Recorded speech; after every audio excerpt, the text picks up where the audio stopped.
Welcome back to Casting Commons, the show where we talk and discuss all things Pauper. I am your host, Teasdale, and this is my co-host, the fairy seer himself, Reese. Hello. So, just a quick one before I asked you the usual.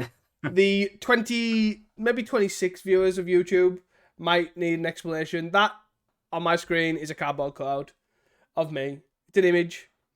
I don't have a webcam at the minute. I thought you were just holding really still. For undisclosed reasons. But yes, I don't have a webcam at the moment, so you've got a still of me looking shocked. You've made that sound absolutely awful for undisclosed reasons. Someone borrowed me webcam, that is basically it. But it sounds ominous. Yeah, so you have a cardboard cutout of me for your 25 people who decide to watch on YouTube. So just to let you know. And yeah, if you're on Spotify, go check it out just to look at the cutout because it's quite funny. I'm very shocked. But yeah.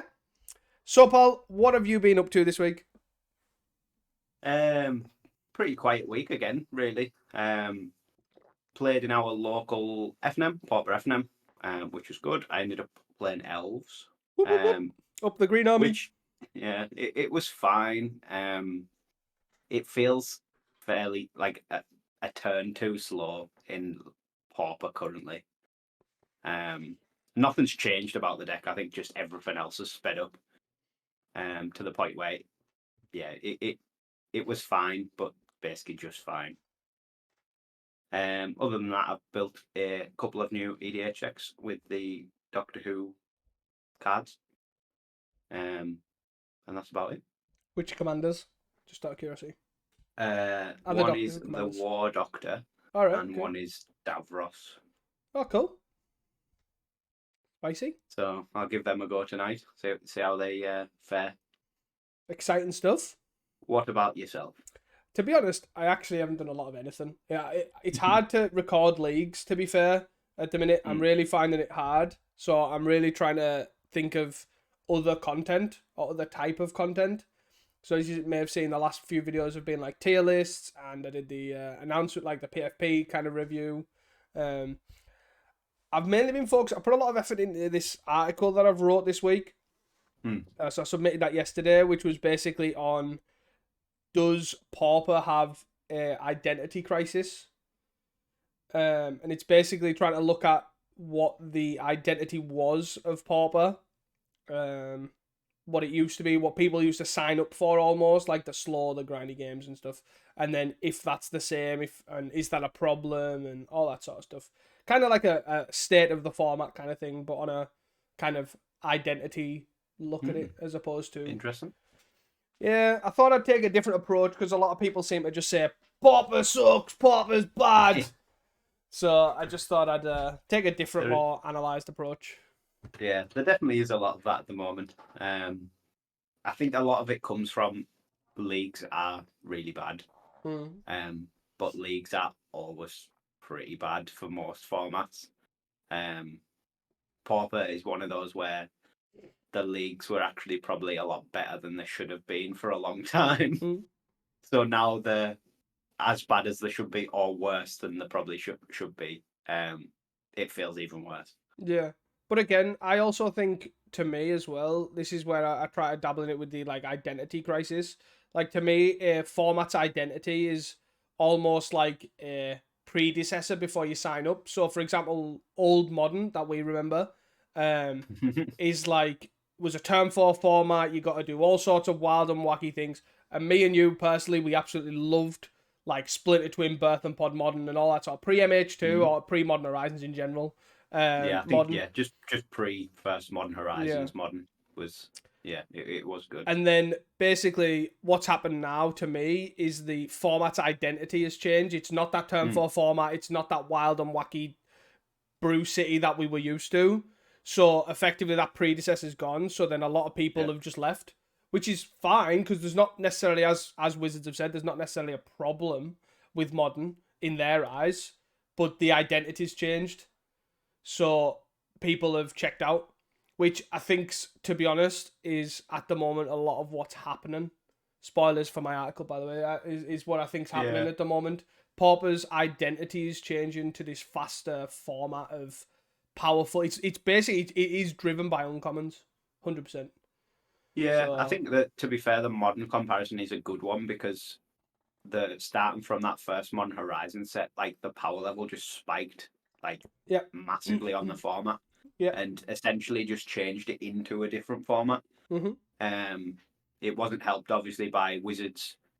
They wanted to sell the new product, so if an old card was now powerful because a new card, it got banned. So like Mox Opal got banned because theirs is basically broken, and stuff like that. So yeah, and Pauper is starting to go the same way, where you're getting sets like Lord of the Rings and like Commander Masters that are spiking the normal power level that you would see in like Eldraine for comparison.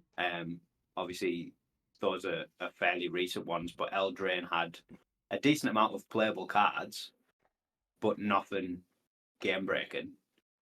And then Lord of the Rings and Commander Masters, which are just non-standard supplemental sets, had absolutely loads of cards that completely warped the format. Yeah, definitely. And obviously going back to, was it Double Masters or something Masters that Swift Spear was in, is sort of a similar thing. It was Double Masters. I look forward to reading that article. Yeah, so that's the article. Hopefully, it should be out this week, if not beginning next. Sweet. I really enjoyed writing it. I like the different types of writing as opposed to just deck guides and deck highlights. Just provides a different, I don't know, makes my brain think. You should start doing Pauper shorts as different YouTube content. Yeah, I did think about it. I just don't know what to do. You don't have to do leagues. I just don't know what to do. There's a lot of editing in them. Deck highlights or something maybe. Yeah, I might give them a go. Keep an eye out, guys, on the YouTube channel. YouTube shorts coming soon. TM. So yeah, would like to move on to some news. Yeah, I'll leave it to you for this one. Yeah, so we currently don't have any tournament news as such. We have got a few supposedly UK-based tournament events coming in the works. We're just waiting a couple of details for those, but nothing as of yet. And then in sadder news, Kalikai's or Seiden Rakin, another content creator, has decided to move away from Pauper. He's taking a break from content. He said he might try another format, but ultimately he's taking a break from Pauper, which is pretty sad. Yeah, it's not great. Obviously, we're seeing quite a few content creators sort of step away from Pauper, at least for the time being. Obviously, as we've said before, a lot of the content is league driven, like recording leagues and uploading them. And if that is just not an enjoyable experience, it's not really worth dragging yourself through it if you don't have to. Yeah, I seen a tweet the other day as well, which is kind of stems from it, which basically says Magic Online content is stuck in 2010. Basically, like, and to be fair, when you think about it, all you get on Magic Online is like content. It's just leagues after league or challenge or league, and then it's like, it's very similar. There's very few people that do other things. So, like, even when you do a spicy brew or whatever, or it's like tournament practice, which is basically just leagues to the viewer. You know, you don't see the result, right? Yeah. And it definitely gets me thinking, like, what type of content to do. So, but yeah, it's definitely sad to see Callie taking a break. Not the greatest. Yeah, I think in the terms of content, I always quite enjoyed like the larger tournament content. So like if Reed Duke was playing, like, say for example, he does it quite a lot and uploads like a full challenge or a full like other premier event rather than just a league.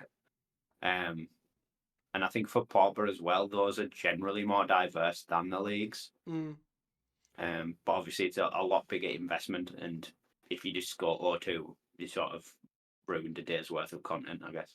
Yeah, it's very much like, I know Kirby does it as well. He does challenges, but like I'm assuming obviously he only puts up the ones he does well or whatever run he's done. So I do like the bigger events, but they are, as I say, effectively for the viewer, they're like leagues, but more leagues, and they're just jumping at more league games effectively. But it's from the viewer, like the content doesn't like go too far away from just here's a few games, let's watch us play. Yeah. And Anyways, would you like to move on to these challenges? To be fair, I'm quite actually looking forward to cover these, a little bit. Yeah. So the Saturday challenge, which was the 21st of October. First place was Blue Black Fair. Second place was Colgate. Third and fourth was Colgate and Grixis Affinity. And then fifth through eighth was Colgate, Blue Red Terror, Jeskai Wildfire, and Colgate again. And then the two near misses in 9th and 10th was Combo Walls and then Mono Blue Terror. Before we get started into what your thoughts are, did you think when we finished last week's episode that you would be saying first place was Blue Black Fair? No. I did think it would be Colgate, which, I mean, it almost was. Almost. There was four of them in there fighting for it, but yeah. I wouldn't have guessed Blue Black Fair would be there at all, to be honest. Yeah, it's a pretty odd top 8. It's basically all control decks. I guess Grixis Affinity and Blue Red Terror are sort of the least control-y of those decks, but even still, they are essentially control decks. And yeah, obviously Blue Black Fair, I guess, is probably just really well positioned against these sort of decks where you can leverage the power of Spell Stutter Sprite. It's not too slow. And the chip damage obviously just adds up and adds up. You've obviously got a pretty nice suite of answers as well, being blue-black rather than just mono-blue. So you've got access to like Suffocating Fumes, I guess, against Colgate and that sort of thing. Yeah, it's definitely an odd one. Like, to be fair, I wouldn't have expected to see it, but my understanding is he basically Beico, who won, was basically worked on it with Bath and Carves, who are another two grinders, and basically realised it was, I think it was Carves list or something, and they basically realised that actually this has a really good matchup against this and that, and then it was a really well positioned choice. Yeah. And if anyone with any deck can do well in Pauper, it's definitely Beico. He's shown that for sure. It's quite an interesting take on the deck as well, because it's like getting close to just not being fair as well. Yeah, it's like the least fair. Yeah, there's only 7 fairies and 3 ninjas in the full deck. Which is obviously low even for Blue Black Fair. Which is sort of, I guess, a nod to go down the more controlling route with things like Thorn of the Black Rose, and then better removal. Yeah, it's definitely an interesting list. I'm surprised there's not like Murmuring Mystic or anything like that as well, to be fair. Like, because as you say, it's the least fair kind of deck, and people have tried to make Blue Black Murmuring Mystic kind of work, and I wouldn't be surprised if that ends up squeezing into the lists in the future if people do try it. I guess the Thorn sort of fills a similar role to that, but you can, like, if you're expecting a lot of control, you can tap out into a Thorn and then still get the advantage next turn, where if you tap out into a Murmur Mystic, they can just like 2 mana removal it or cast down it or snuff out it or whatever. So Thorn probably lines up a lot better in that slot. Obviously Murmur Mystic is a lot better against like Cold Offer and aggro decks and Mono Blue Terror as well. But it seems that this was very, very pointed for what was expected this week. And as you can see in the top 8, it hit pretty well. Yeah, it definitely paid off. That's for sure. I guess looking over our numbers that we tend to look at of Swift Spears, Terrors, Marine Forces, Avenging Hunters, and Basilisk Gates. There were fairly similar numbers to what we used to. 7 Swift Spear decks, 5 Terror decks, 2 Marine Forcer decks, which is very low. 5 Avenging Hunter decks and 4 Basilisk Gate decks, all of which made the top 8, all 4. So yeah, 9 outliers. It's slightly higher than we used to, but basically on par. The only difference being usually would expect a couple more Marine Forcer decks. Yeah, I think obviously with the recent, because Glitters has sort of been doing really well. Generally, like over the past few weeks, obviously, sort of downtrended, like say last week with Colgate, I guess. But yeah, it's definitely. I'm assuming obviously taking a downtrend because of Colgate or something along them lines. I'm guessing there's some sort of bad matchup in that sort of field. I'm guessing because it's sort of downtrended. Obviously, can deploy a lot of just random one flyer chumper or sacred cat type thing. So I imagine it's not a great matchup. They've all got 4 dust to dust basically stock in the sideboard now as well. But interesting topic overall. Yeah, definitely. There's a lot of decks obviously that we'd have expected, but maybe just not in that form. Probably a bit more Colgate than I expected. Grixis Affinity being there, we probably would have guessed that. Blue-red Terror over Mono Blue is a bit of a weird one. And I believe you said either last week or the week before that you thought Jeskai Wildfire was sort of making a play for being well positioned as well. Yeah, it just seems like it's getting a lot better. It just has the best end game. I think it's like if you're in a control if you expect a lot of control, like Jeskai Ephemera is generally a good shout. It just out controls pretty much any deck knocking. Like, so I can kind of see why. But yeah, it's coming back in. Looks like it seems to be coming back. One Angel song in the main. Just thought I'd I thought that was a funny one. Let that go. I just want to quickly look at the blue-red Terra list, see if anything spicy.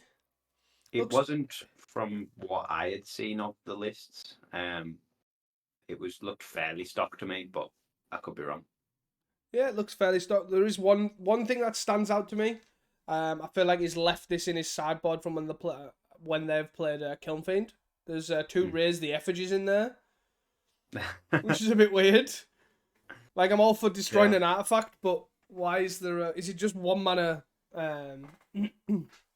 destroy an artifact? What's the target attacking creature? It's +2/+2 therefore? Like, very odd. Very strange. I guess yeah, I'm not sure where you really want that. It lets your terrors get through other terrors. I guess, yeah. But you're not really going to bring in destroy target artifact in a terror matchup. Yeah. Odd, but other than that... Yeah, that is an odd include. But yeah, obviously your 4 red blast and your 4 blue blast are still there as well. So was the... But yeah, it looks fairly stock other than that, as we're fairly used to by now. Is the walls is Kirby, right? Yeah, the walls the 9th. Yeah. It's like a cascade. It's a initiative walls or whatever it is, but without boredom party. Is that right? Oh yeah, I think I must have missed that. I thought I put it down as combo walls, but it's obviously not. It's cascade walls, right? Yes, but with no boredom parties. No boredom parties. And just more initiative guys. Interesting. Yeah. Interesting take. Peeked out on. I just seen him tweet basically saying he didn't think boredom party was well positioned at the moment. So decided to go this route. And just Guardian Naga in the sideboard is a interesting one. Yeah, it's an Apaz classic. Loves the Naga's obviously great for hitting off lead the Stampede and wind them with. But yeah, interesting. Obviously going a lot more white than red. Because what's the haste wall? Tuk Rubble Fort is not there either.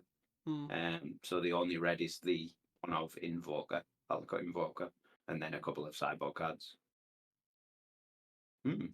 Interesting take. Seemed to work out. Obviously coming 9th, just pipped out on I think tiebreakers. Yeah. But yeah, cool week overall. Yeah. Nice Saturday, nice refreshing. Yeah. Pretty refreshing. Obviously a lot of Colgate, which obviously you've discussed, but which we were sort of expecting. Yeah. It's been making gains for quite a while and did look like it was poised just to have a dominant sort of challenge. Yeah, we have kind of touched on it previous, like early when we started doing this podcast, is basically Colgate is probably one of the best positioned decks. It's just so boring to play that it was just who wanted to actually play it. Because it had a good, like, back then it had a good blue-black Terror matchup and it had a good red matchup, and I don't think the blue terror to the blue black kind of changes much in that respect.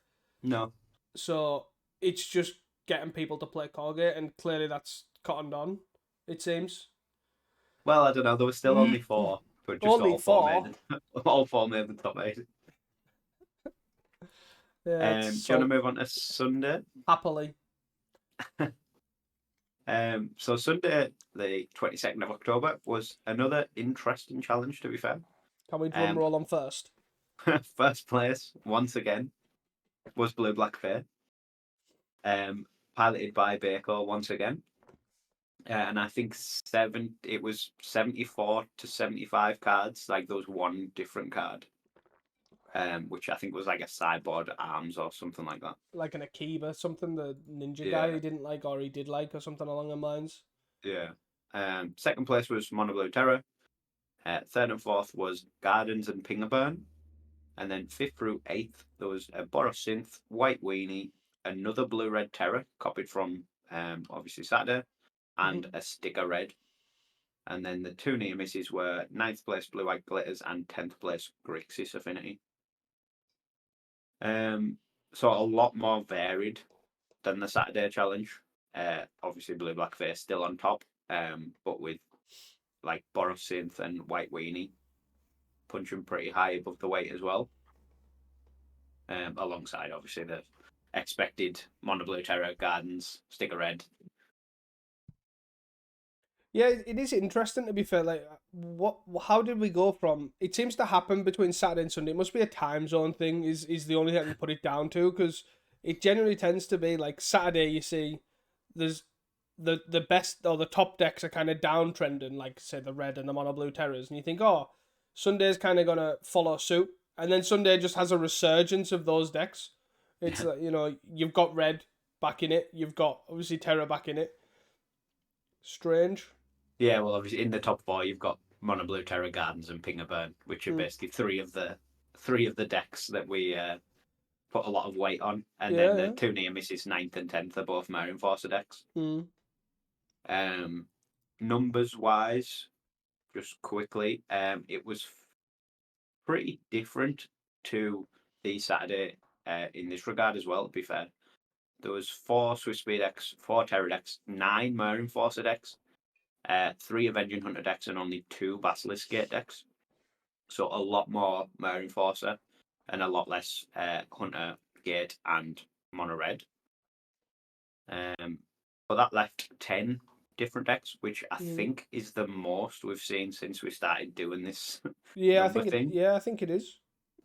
Which is good news, and obviously there's a decent variation in the top 8 as well, which is great to see. What is that? Sorry, I was just looking at the. I was looking at the Mare Enforcer decks. I was curious to see what the split was, like to Grixis Affinity Glitters, roughly. All right, I haven't gone into that much. No, I was just curious, and then I found out one of them was a Jeskai-ish deck, but actually it wasn't Jeskai because it doesn't. It runs red bridges. It runs a Rustvale bridge and a Silver Bluff bridge, but I can't see what the red's for. And then I just ended up going down a rabbit hole. That was all it was. Interesting. Sweet. My comments on this, the main thing, obviously, Blue Black Fair yet again. You wouldn't think it would happen once, but twice is pretty incredible. That is obviously something that we'll kind of slowly we'll touch on next, I guess. But and fighting against a very different top 8 as well. Yeah. Which is pretty interesting to see. That's 100% the player though, right? Well. Yeah, I can't discount that. Like I'm actually, as much as it's probably being joked about on a lot of social media or other content creators platforms or whatever, the ban Beico thing is probably a real thing at this point. PFP's next announcement is Beico is banned because he just needs to stop winning. Give someone else a go. But one thing that I did notice in the Mono Blue Terror list was Boomerang. Yeah. Stomp has been like a big, like really high on Boomerang as a way to deal with like awkward to deal with permanence, journeys, all that sort of stuff, you know. Mm. And it seems like it's caught on, which is nice. Instead of snap, because the whole like mana advantage isn't really that relevant when you can play the control deck route. So nice to see Boomerang being back. I think it sort of gives you a bit more of a, well, not yeah, it gives you more access to like tempo players as well. Where if you've got a fast start, you can like bounce a tapped artifact land, just to slow your opponent down. Yeah. Which when you're deploying like Delver on turn 1 and Terrors on turn 3, can be pretty crucial. Definitely. But yeah, it was pretty cool to see. They did have Force Spike as well, which makes that list even better. 2 as well, not even just the one of 2 Force Spikes. Commitment to Force Spike. I guess the other thing to touch on is Boros Synth making a sort of return. It kind of fell off quite hard, really, to be fair. Yeah, it was a deck I hadn't expected going into this lot of challenges. I wouldn't have guessed that there would be a Boros Synth there. Yeah. It's pretty lent in against Terra in the main deck with 4 relics in the main. But other than that, it's roughly a stock-ish Boros Synth deck. Yeah. A bit heavier on the burn, I guess. There's sort of 2 builds of it, isn't there? There's the more creature build and there's the more burn heavy build. This is like a burn one with 4 Galblast, 4 Lightning Bolts, and a Foundry Helix. Yeah. I just wish they were on the Strands build. That's all. Yeah, for your hot take. But no, it was not meant to be. And I guess the final thing to touch on is the Gardens list. First of all, it was James Truffaz. I don't know if you know who that is. He's the guy that top 8'd the Pauper again with Gardens. Not the last one, the one before. On Candy Trail as well. Not on Campfires, though. Not on Campfires. I wonder why. But yeah, the 18 lands, the Defile sort of list, but taken back a little bit only on the 3 Defiles. It's quite an interesting list, to be fair. It's like it seems pretty well suited, but I don't know what, my only thought is I don't like the mix and match of the artifacts. I really don't like that. I'm very much, I either want this or these. Yeah. Like, so there's 3 Lembas, 2 Ica Wellsprings, 2 Candy Trails. Like, I am not all about that. I just want consistency. I just want one or the other. But yeah, other than that, pretty sweet list. Running an Echo and Decay in the main. Only 18 lands with a Rot Farm. You know, pretty spicy. As far as Gardens goes, I guess. Yeah. Just going back to that Boros list for a second.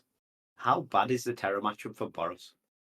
Like, is it awful? Because looking at this deck, it looks like it's awful. Like, they've got 4 relics in the main. They've then got a Cop Blue and 4 Pyroblasts in the side. Yes. As well as, like, just having journeys as well. I guess... Is it just horrendous? I'm guessing of this sort of burn list, like the burn take on it, it must be none of the burn hits basically anything. Yeah. You basically got 9 removal spells, and all of that is for Delver of Secrets, and the rest is irrelevant. Yeah. So I would guess so. Like, what's your game plan here? Block with a Thraben Inspector, Galv Blaster Terror kind of thing. Is that where you're at? Like, so I would assume so. Yeah, obviously all your guys are like super tiny as well. Yeah. Interesting. Your Dawnbringer can exile a Deep Analysis is about as good as it gets. Yeah. The sort of Boros decks have never really been something that appealed to me, so I've never really looked into them in that much detail, but it just stood out there. Quite funny, yeah, with 4 relics in the main and then a bunch of sideboard cards. Yeah, I think it's just as you said that this sort of build probably particularly worse, I would guess. Yeah. Probably better positioned against like the red decks or the control-y decks, I guess.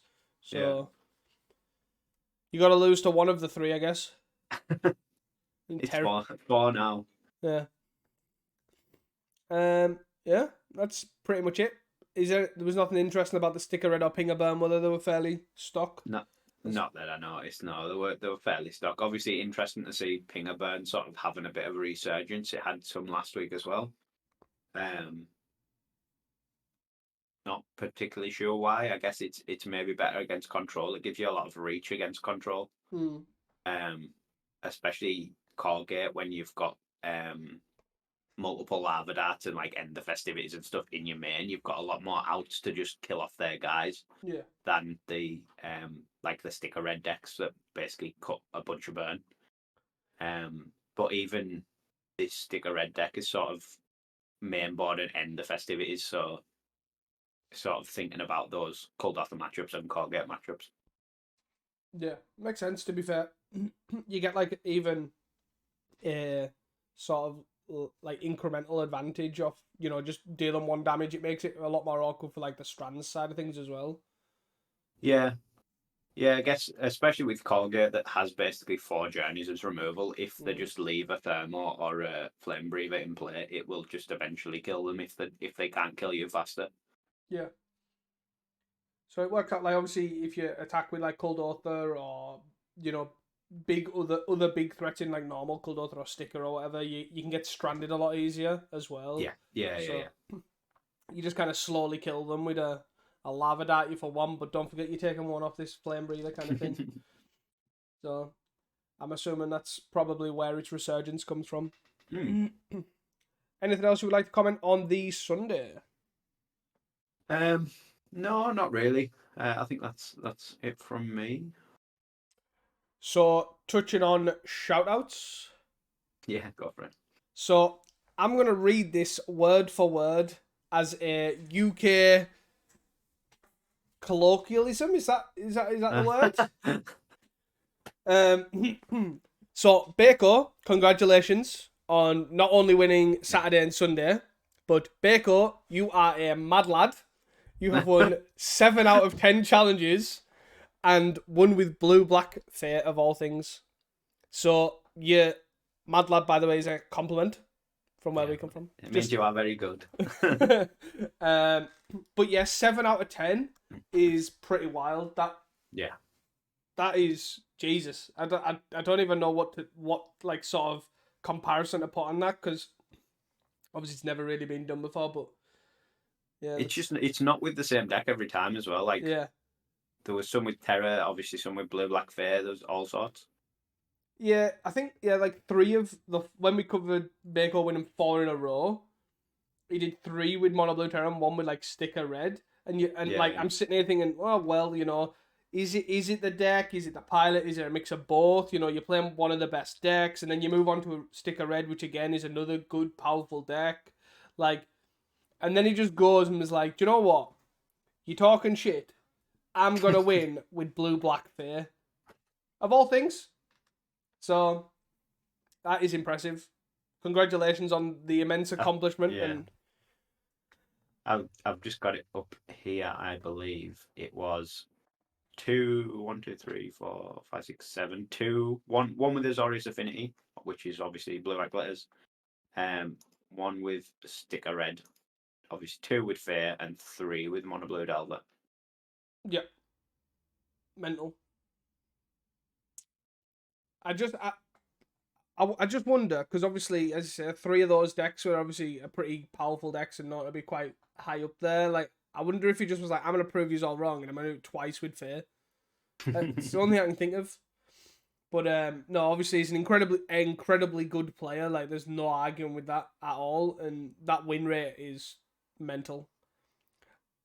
I would like to see what his actual win rate is for each challenge as well. I bet you he's lost 7 games through like all these 10, like the 7 that he won. And he went like 6-1. Crazy. My next shout out is to Curb Linksy on YouTube, and he also came 9th in the Saturday's challenge. Congrats on the 9th with the Cascade Walls. But mainly just wanted to say congrats on the 1,000 subs.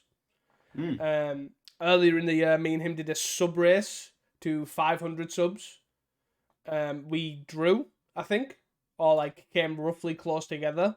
So And then the talented one obviously outshone everyone and then decided to get to 1,000 subs a lot faster than the other. So, congrats on the 1,000 subs, mate. You drew and then got dominated. Yeah, drew and then got absolutely ruffle stomped on, is the best way to describe it. For reference, there's like 160, 180, nearly 200 subs behind, just for reference. Ouch. Just to throw that out there. Salt to the wounds to myself. Congrats anyways. Any other shout-outs that we need to... I've got none now. I'm just trying to quickly see if there was any relevance. Not that I could see there. Or... No Weber or Hyson. Look at how prepared I am. I guess shout out to James Truffaz, obviously, for top 8 with Gardens. Obviously an incredible Gardens player as well. But hey ho. Moving on to the hot takes. Yeah. So our hot takes from last week. My first one was that we'll rotate back to Terra being on top this week. Obviously there was some Terra, but probably not really to the extent that I expected. As we say most weeks, I think we're probably a week early, so I'm gonna save that one and have that as next week, or this next week coming. So my first one was Bogles will win one of the next week's challenges. Clearly, Beico didn't decide to register that deck, so that was a no-go. I also included Heroic to give myself some sort of a chance. And no, we got 25th and 23rd was the best we got. Yeah, So... I feel like people just curse you every time you say, like, if they've been playing that deck in the challenge and then you say it's going to win, they're like, right, do I even bother playing this challenge now? Yeah. They'll wait till the week after. Yeah. I'm telling you, it's Lift cursed. the curse. I'm cursed. My second one was that Colgate and Glitter's Splash Grixis Affinity are stepping back up to meet the top 2 decks, being Mono Red and Terra, while Gardens is falling out of favour. Obviously, a huge day on the Saturday for Colgate, and decent results really for Affinity all round. There was obviously the 9th and 10th on the Sunday and the top 4 on the Saturday. So it's sort of coming true.